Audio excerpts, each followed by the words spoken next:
Hello, my friends. I'm recording this right now because I couldn't get my live video to work, and so I wanted to get this out before I started forgetting it. I had some profound experiences in meditation this morning, and I didn't really realize they were that profound until I started contemplating them, and all this stuff came to me. And anyways, what I wanted to get at right away, and this may not be new to some of you, but to me, this was, you've all heard the cliche, be the third party observer. Well, and I often ask in my meditation, sometimes when I feel like I'm not getting anywhere or not getting what I want, who am I? And try it sometime. That's an interesting question, and you might get various answers. But and I've gotten various answers. But today, I got the distinct answer from the quiet voice, the still small voice, that I am the observer. And so, what does that mean? Well, and I've heard that cliche many times, like especially if you're in a heightened emotional situation, an upset or something like that, to try and step out of the situation and be a third party observer, to observe the two, so you can sort of detach from the emotion. And I've never been able to do that really well. Once in a while, I've been able to have some success doing that.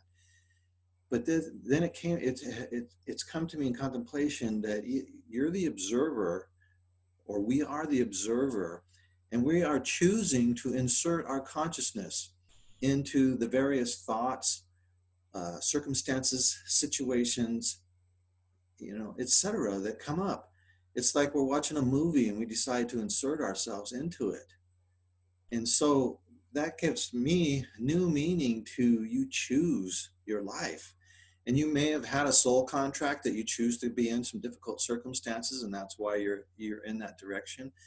But the problem is what we do is we identify with the circumstances, and then we let the analytical mind run the show. And it runs old programming, is all it does most of the time. If it has a new situation, it equates it to something in your memory banks that is similar and that may or may not apply to the situation. Like if you burn your hand on a hot stove, and then you're sitting around a campfire and you get too close to the fire, well, it's okay for your analytical brain to equate that with, hey, if you stick your hand too close or into the fire, you're going to get burned. That's fine. Some of the programming is okay. But unfortunately, especially in emotional situations, it runs programming that we got when we were a kid, in an emotional situation, and we didn't fully understand the situation. So we often believe lies around it. Anyways, so what we're doing, and I call it now the lazy observer. We're lazy observers. We let the mind run the show and running programming. So we're not even consciously inserting ourselves into each situation. And what you do is you can be the observer, and this is what some of the meditators would say is Samdhai or perhaps Nirvana or something like that, is just being the observer and not inserting your consciousness into any of this. And sometimes that's good. That can be healing and so on. But if you're going to live life, and we are here to live life so that we can learn certain lessons, you, as the observer, you choose to insert your consciousness into certain situations or not to.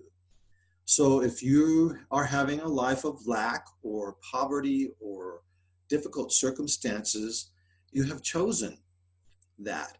And you may have chosen it a long time ago as a little child, and you're letting your mind run the programming that associates all the things with it. And there's this long chain of memories that are associated with this one problem. And so you're the lazy observer. You're not participating anymore that much.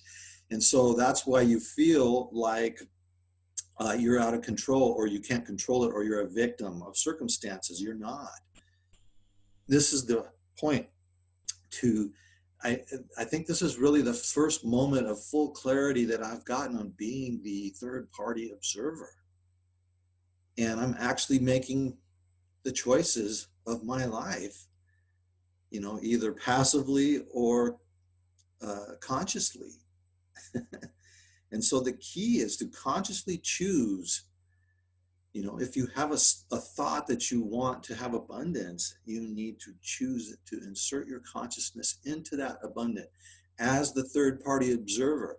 And this, when you just sit back and feel yourself and realize yourself as the observer, that's when you are one with God, with the source, with the universe, so to speak.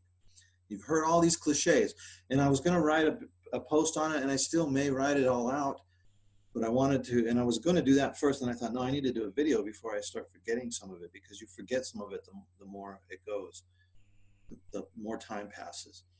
And so I wanted to get this video down, get it into video, and then maybe I'll write it out and I might be able to make it more clear. And I noticed too, when you do write things out, that more things come to you regarding it. That's a form of contemplation. So write out your script for things that you want to insert your consciousness into.